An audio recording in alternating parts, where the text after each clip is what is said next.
부모님의 마음을 흡족하게 해드리는 자녀가 있는 반면에 또 어떤 자녀들은 참 못하는 자녀들도 있습니다. 부모님의 기준에 합하면 흡족해 하겠지만 또 그렇지 않으면 근심이 되기도 하잖아요. 그러니까 이제 부모님의 마음은 그렇죠. 이 정도만 해도 내가 걱정을 안 할 텐데. 네, 그런 기준에 미치지 못하면 또 근심하기도 합니다. 그러나 이 부모님의 마음을 헤아리는 자녀가 얼마나 되겠습니까? 참 없죠. 나중에 부모가 돼 보니까 또 그 정도의 나이가 되어 보니까 좀 알겠다, 이해가. 그때 그런 이게 남아 있는 기억 속에서 그때를 좀 이해할 수 있는 그런 이제 마음이 드는 것이죠.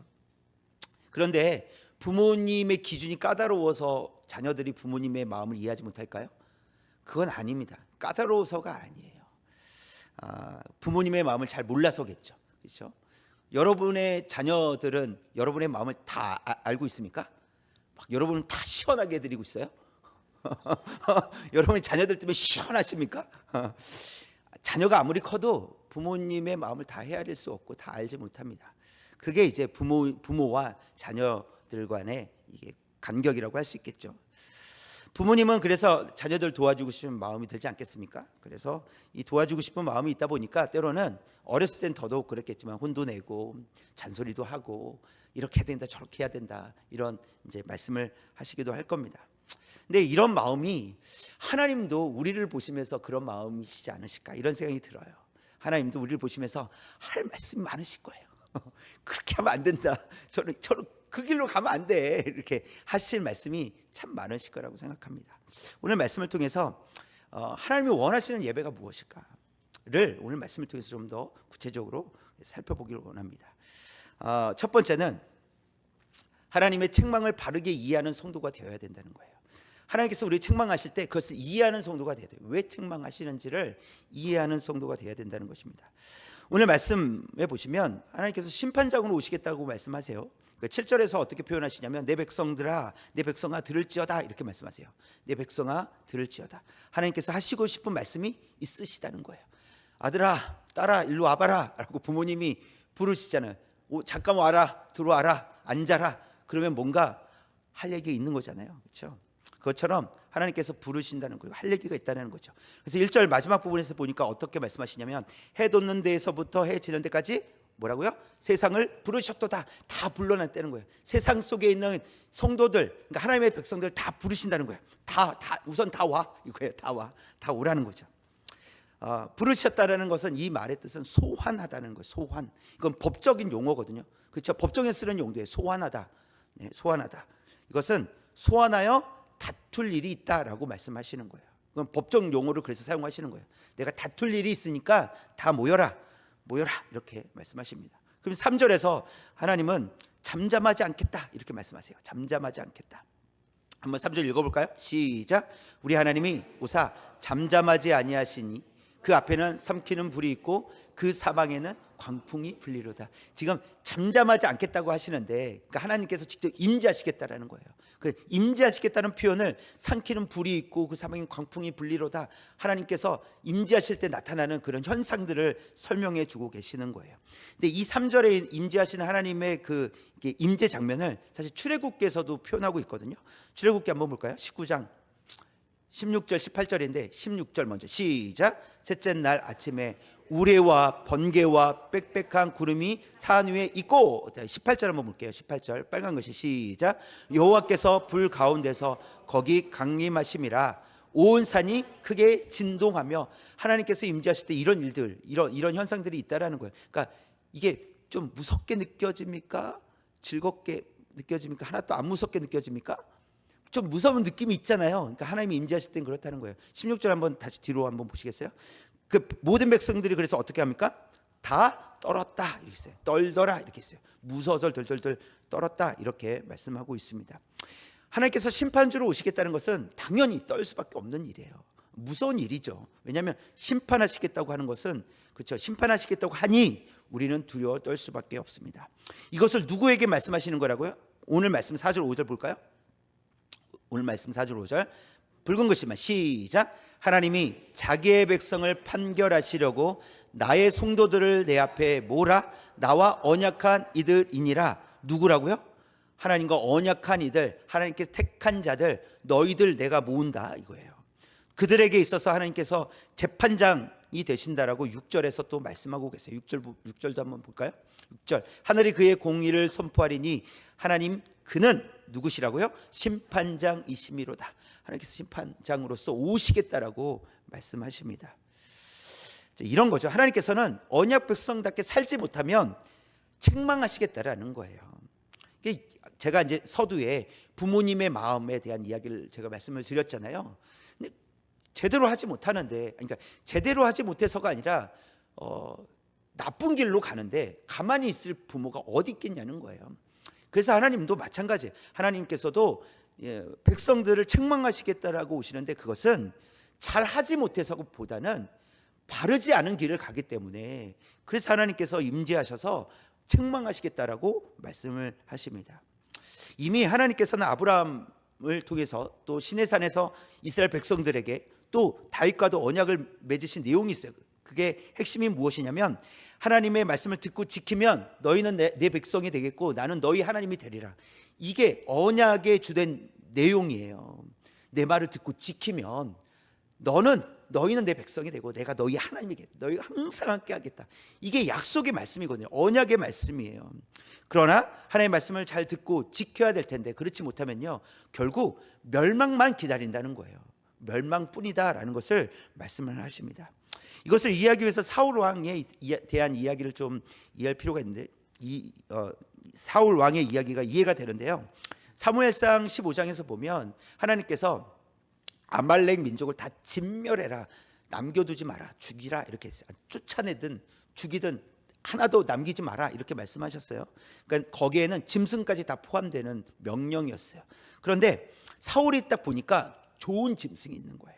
그 짐승을 보니까 저건 죽이지 말아야 되겠다, 하나님께 드려야 되겠다, 제사 드릴 때 쓰면 너무 좋겠다. 깨끗하고 건강한 짐승이었기 때문에. 그래서 죽이지 않았어요. 근데 이제 사무엘 선지자가 와서 왜 하나님 다 진멸하라고 말씀하셨는데 왜 그렇게 하지 않았습니까? 라고 사무엘 선지자가 물으니 사울 왕이 뭐라고 대답했습니까? 하나님께 드리겠다고, 그래서 죽이지 않았다고 이렇게 대답을 하는 거였습니다.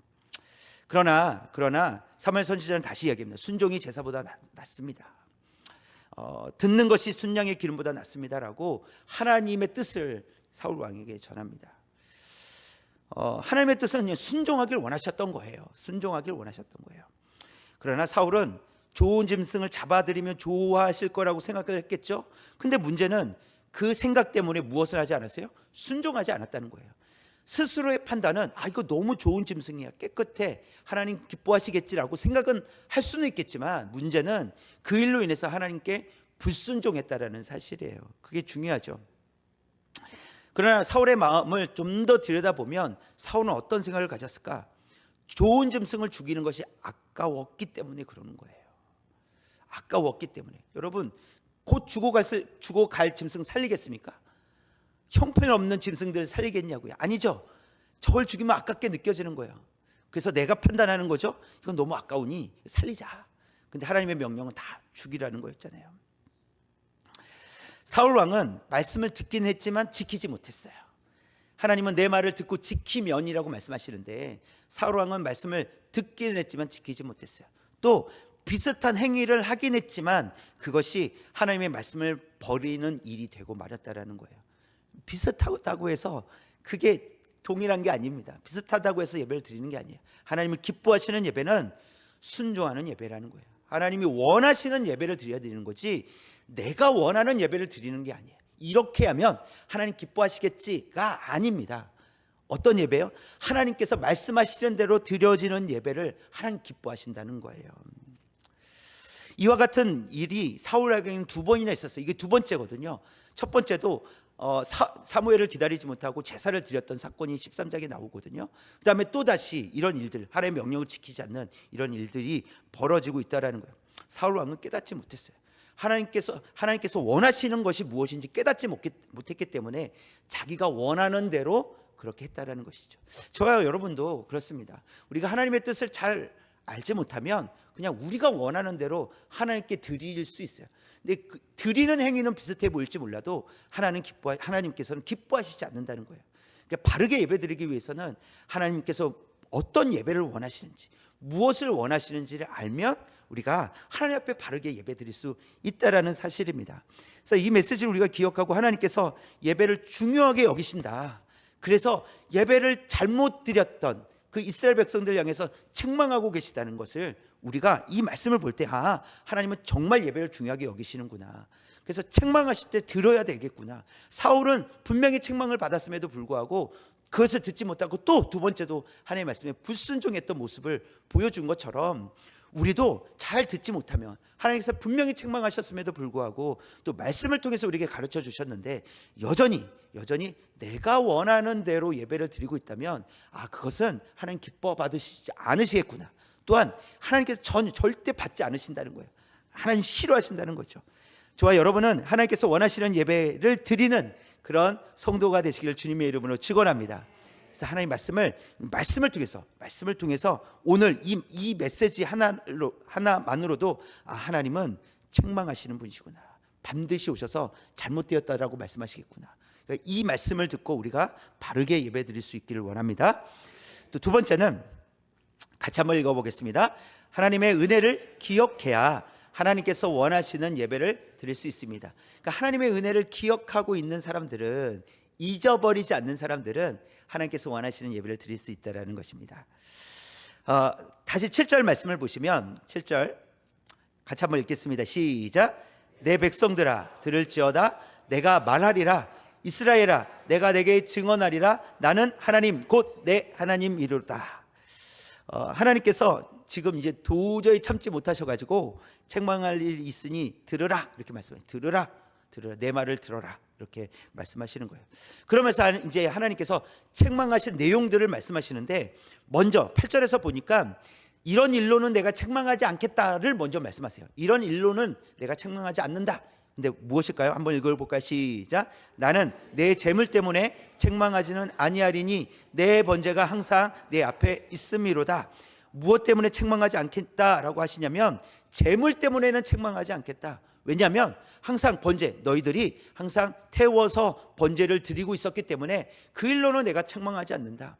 그러니까 예배가 끊어졌다는 거예요? 안 끊어졌다는 거예요? 안 끊어졌다는 거예요. 예배는 계속해서 드려지고 있었다는 거예요. 예배는 드려지고 있었는데 그렇기 때문에 그것으로는 내가 책망하지 않겠다.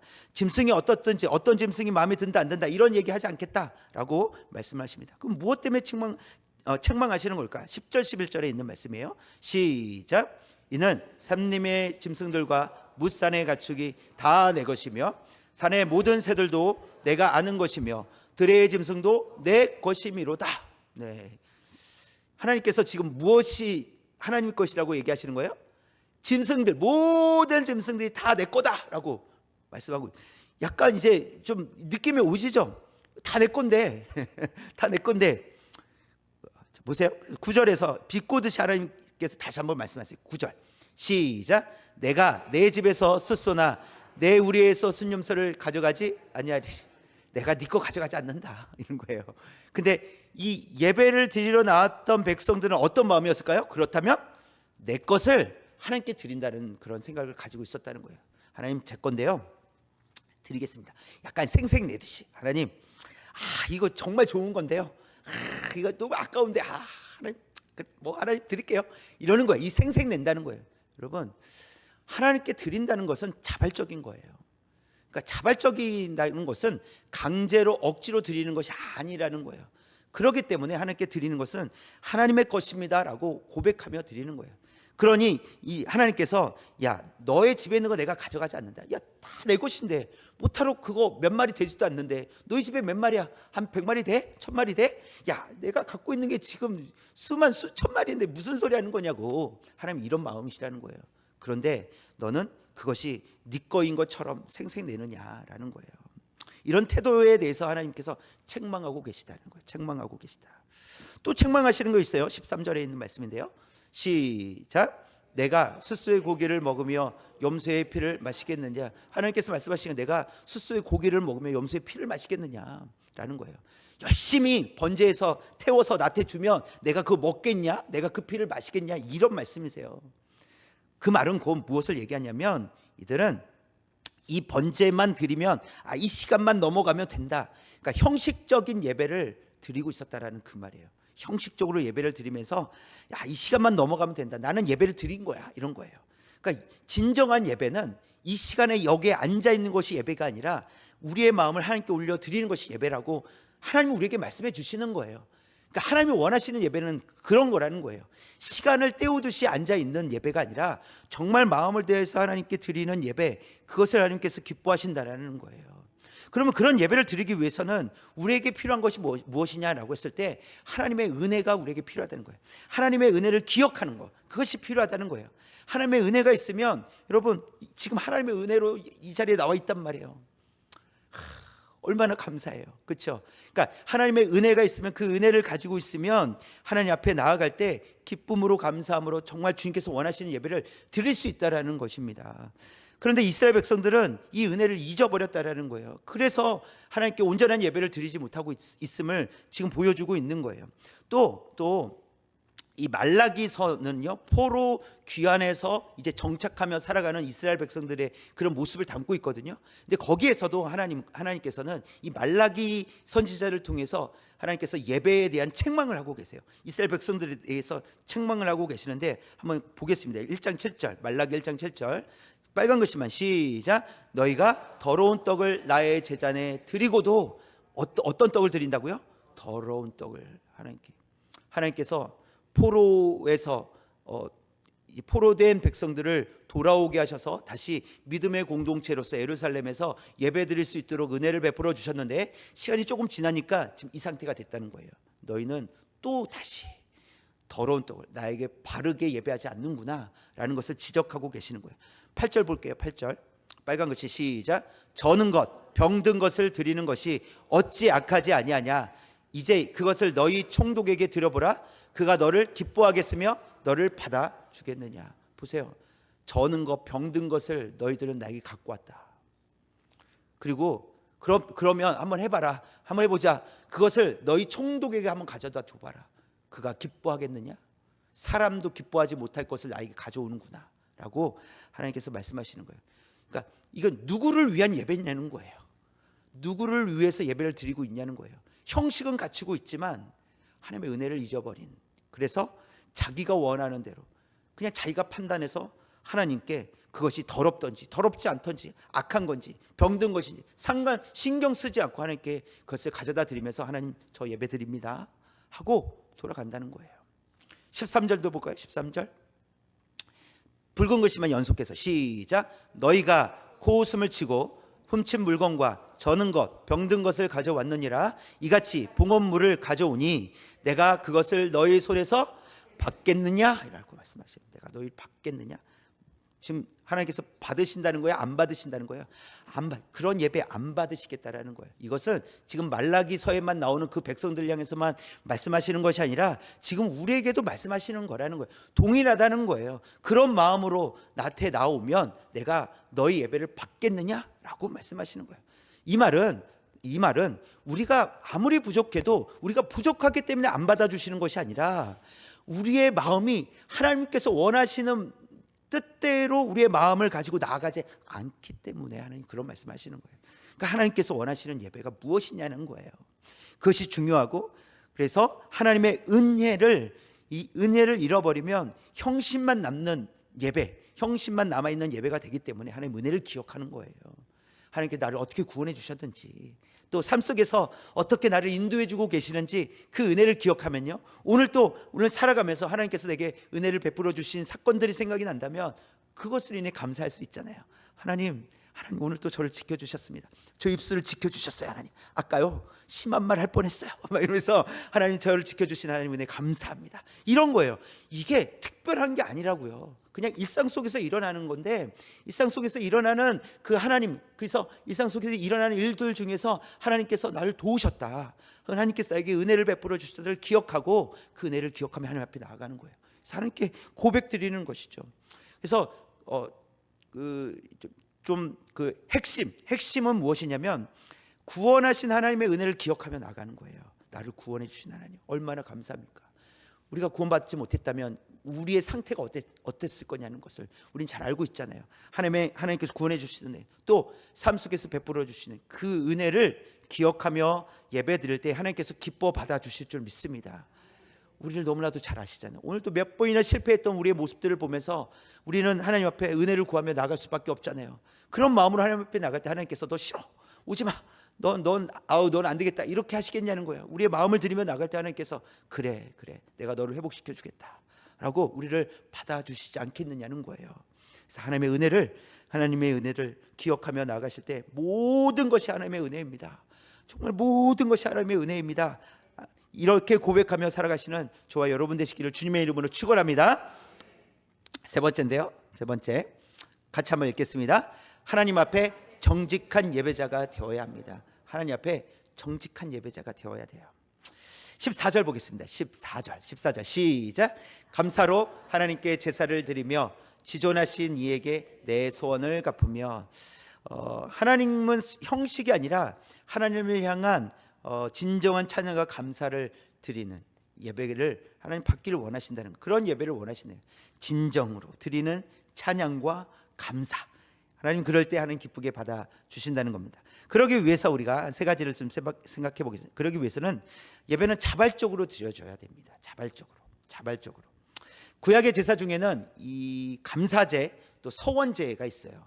근데 이 감사제와 서원제의 공통점이 무엇이냐면 스스로, 그러니까 자발적으로 드리는 예배라는 거예요. 감사제는요, 감사해서 하나님 앞에 자발적으로 나가서 하나님 감사합니다 하고 드리는 것이 감사제예요. 서원제는요, 스스로 하나님 앞에 약속한 것을 드린다는 의미로서 서원제예요. 그러니까 이것은 자발적인 겁니다. 자발적인 거. 그래서 예배는 자발적으로 드려져야 돼요. 그러니까 이거는 누군가가 이건 지켜야 됩니다. 안 나오면 안 됩니다. 여러분 주일 예배는 반드시 지키십시오. 막 이렇게 꼭 목회자가 꼭 앞에서 강단에서 이렇게 소리쳐야 예배를 드리는 것은 그것은 하나님 기뻐하시는 예배가 아니라는 거죠. 굳이 목회자가 그렇게 말할 필요도 사실 없어요. 왜냐하면 구원받은 백성들은 하나님 앞에 나아가게 되어 있거든요. 하나님을 찬양하고 예배하게 되어 있어요. 굳이 하겠다는데 뭐 할 수 있는데 굳이 앞에서 그럴 필요가 없다라는 것이죠. 이건 자발적으로 나가기 때문에 그렇습니다. 자발적으로 드리는 예배는 형식 안에서도 자유로울 수가 있어요. 형식이 있지만 그 형식 안에서도 틀이 있지만 자유로울 수 있습니다. 왜? 자발적으로 하나님 앞에 나가기 때문에 그렇습니다. 또 자발적으로 예배드리기 위해서는 제가 이제 생각할 때 찬양의 가사에 집중하는 것이 도움이 되겠다 이런 생각이 들었습니다. 자발적으로 예배드리기 위해서 찬양의 가사에 집중하는 거예요. 왜냐하면 찬양의 가사는 대부분 무엇이 있습니까? 믿음의 고백이 담겨져 있거든요. 대부분의 찬양에는 믿음의 고백이 담겨져 있어요. 그러면 그 찬양을 우리가 부를 때 그 가사를 깊이 생각할수록 우리는 더 집중해서 하나님을 고백할 수 있게 되는 거예요. 더 힘있게 찬양을 부를 수 있게 되는 거죠. 왜냐하면 그 찬양의 가사가 나의 고백이기 때문에. 그래서 찬양의 가사에 집중하는 건 매우 중요합니다. 또 찬양을 통해서 하나님 앞에 우리의 마음을 드리며 나아갈 수 있기 때문에 찬양의 가사에 집중하는 건 매우 중요해요. 찬양의 어떤 이렇게 멜로디, 이렇게 흥겨운 멜로디나 이런 것도 우리에게 도움이 되겠지만 정말 중요한 건 찬양의 가사라는 거예요. 그래서 찬양하는 시간이 매우 저는 중요하다고 생각합니다. 찬양하는 시간이 매우 중요해요. 예배 전체를 생각할 때 이 찬양하는 시간은 우리의 마음을 하나님께 온전히 드리기 위한 출발점, 준비되는 시간이라고 저는 믿습니다. 그러니까 예배는 이 찬양으로부터 시작되는 거예요. 그래서 찬양을 때로는 잘 모를 때가 있잖아요. 이렇게 새롭게 배운다든지 익숙하지 않은 찬양들. 근데 가사를 집중하시는 거예요. 가사를 집중할 때 그 가사에 은혜가 있을 줄 믿습니다. 그 가사를 집중할 때 잘 몰라도 우리가 그 가사를 보면서 그것을 우리의 고백으로 하나님께 올려드리게 될 줄 믿습니다. 그러니까 이렇게 좀 자발적으로 하나님 앞에 찬양하고 자발적으로 예배드리는 것이 우리에게 필요합니다. 두 번째는 예배는 하나님과의 관계를 우선해야 돼요. 하나님과 관계, 이게 예배예요. 우리가 예배를 드리고 있기 때문에, 이 자리에 있기 때문에 하나님께서 우리의 예배를 받아주시는 것이 아닙니다. 하나님께서 우리의 예배를 받으신 유일한 이유 한 가지가 있습니다. 그것은 무엇이냐면 우리가 하나님의 자녀이기 때문에 그래요. 그래서 받아주시는 거예요. 우리가 자녀이기 때문에 하나님께서 우리의 예배를 받아주시는 거지, 우리가 좀 더 이렇게 허리를 딱 펴고 이렇게 딱 등 딱 붙이고 바른 자세이기 때문에 받아주시겠습니까? 그런 게 아니라는 거예요. 우리는 세상 속에서 실패하고 와도 하나님께서 우리를 자녀 삼아 주셨으니 우리의 예배를 받으신다는 거예요. 그리고 하나님의 자녀가 아니면 하나님 예배를 받지 않으십니다. 하나님의 자녀가 아닌데 어떻게 예배를 받으십니까? 그렇죠? 하나님의 자녀이니까 예배를 받으시는 것이죠. 그래서 너희는 내 소유와 거룩한 백성이 되겠고 나는 너희 하나님이 되겠다, 이렇게 말씀하시는 거죠. 이 약속의 말씀 때문에 우리도 하나님 앞에 담대히 나아갈 수 있는 거예요. 때로는 실패하고 때로는 하나님의 부끄러운 모습으로 나왔을지라도 하나님께서 하나님의 자녀가 된 것이 분명하다면, 그런 믿음의 확신이 있다면 하나님 앞에 나아갈 수 있는 거예요. 이게 하나님과의 관계예요. 하나님의 관계. 하나님을 피하고 어떻게 예배를 드릴 수 있겠습니까? 하나님 앞에 고개를 팍 숙이고 어떻게 예배를 드릴 수 있어요? 우리는 그렇게 부끄러운 모습이 있을지라도 하나님 우리 자녀 삼아 주셨으니 하나님 앞에 나아가는 거예요. 그래서 15절 말씀 볼까요? 15절 말씀 성경으로 봐야 될 것 같아요. 15절 제가 읽어드릴게요. 환난 날에 나를 부르라. 내가 너를 건지리니 내가 나를 영화롭게 하리로다. 이렇게 말씀하세요.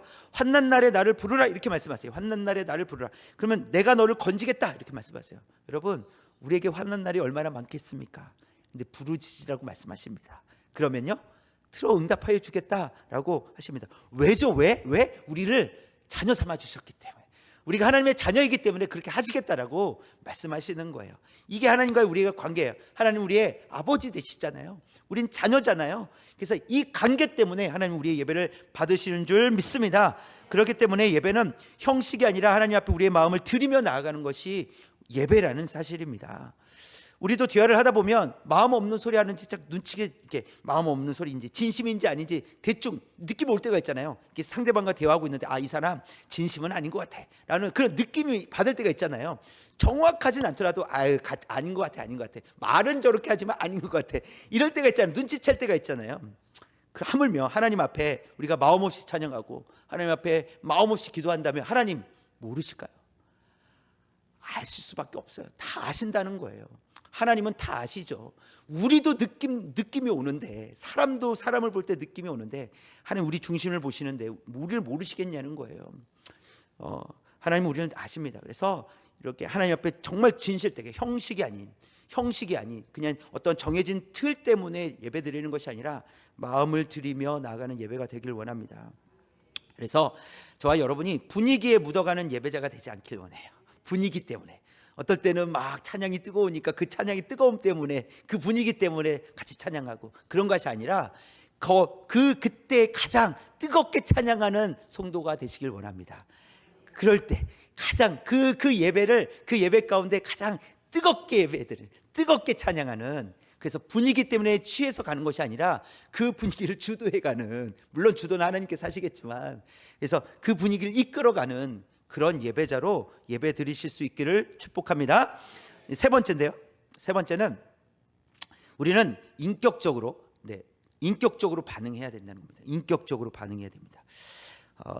그냥 예를 들어 이런 거예요. 하나님을 잘 모르는 사람들은 이렇게 반응할 수 있겠습니다. 성경의 말씀이 진짜일까? 또 착한 일을 하지 않아도 구원을 얻는다는데 그게 정말일까? 라고 그런 마음을 가지고 이렇게 예배 드릴 수 있죠. 또 하나님 살아계시다고 하시는데 그게 무슨 말일까? 이런 하나님을 잘 모르기 때문에 할 수 있는 반응들이 있습니다. 또 하나님의 은혜를 경험한 사람들은요, 하나님 오늘 또 하나님 제게 은혜를 베풀어 주옵소서, 하나님의 은혜를 사모합니다, 이렇게 반응하며 하나님 앞에 예배드리며 나아가겠죠. 또 마음이 좀 괴로운 사람이라면 하나님 지금 어떤 말로도 저는 위로가 되지 않습니다, 하나님 이 마음을 어떻게 해야 됩니까? 하고 하나님 앞에 이 마음을 드리며 나아가는 거예요. 왜요? 마음이 괴롭기 때문에. 또 때로는 기쁜 일이 있어서 하나님 오늘 너무 즐겁습니다, 하나님께서 기쁨을 주셔서 제가 기쁨을 누리고 있습니다 라고 그렇게 반응하지 않겠습니까? 이렇듯 인격적으로 반응한다는 것은 다양함을 의미합니다. 다양해요. 상황마다 다 다릅니다. 기계처럼 기계적으로 하나님 앞에 나오면 하나님 오늘 또 감사합니다. 오늘 또 하루를 지켜주셔서 이렇게 기도하시죠. 하나님 오늘 또 지켜주신 하나님 은혜에 감사합니다. 오늘 또 하나님 앞에 예배드릴 때 이렇게 하시죠. 네. 이런 그러니까 이것이 때로는 우리한테 기계적인 모습일 수 있어요. 그런데 하나님은 기계적인 모습이 아니라 정말 인격적으로 지금 이 심정, 우리의 심정 좀 힘들었어요. 방금 전까지 힘들었는데 하나님 앞에 예배드리면 이게 되냐고요. 그게 아니라 하나님 오늘 사실 좀 힘들었습니다. 그래서 하나님 위로가 필요해요. 하나님 다른 사람들에게는 위로를 안 주시더라도 저에게는 꼭 위로를 주시기 바랍니다. 하나님 말씀에 위로가 있기를 원합니다. 이게 인격적으로 반응하며 드리는 예배라는 거예요. 여러분 우리는 기계가 아닙니다. 그냥 기계적으로 반응하는 사람들이 아니에요. 하나님 우리의 인격을 인격적으로 하나님 옆에 고백하며 하나님 이런 상황 속에서 하나님 이렇게 할 수밖에 없습니다. 그러나 하나님 기쁘게 받아주십시오. 저를 드립니다 라고 고백하며 나아갈 수 있는 저와 여러분 되시기를 주님의 이름으로 축원합니다. 그럴 때 하나님께서는 우리의 있는 모습 그대로를 받아주실 줄 믿습니다. 실패하면 실패한 모습 그대로를, 기뻐하면 기뻐하는 모습 그대로를, 기대하면 기대하는 그런 모습 그대로를 하나님께서 있는 모습 그대로를 받아주실 줄 믿습니다. 그래서 우리의 마음을 드리며 예배드리는 저와 여러분 되시기를 주님의 이름으로 축원합니다. 우리 함께 찬양하겠습니다.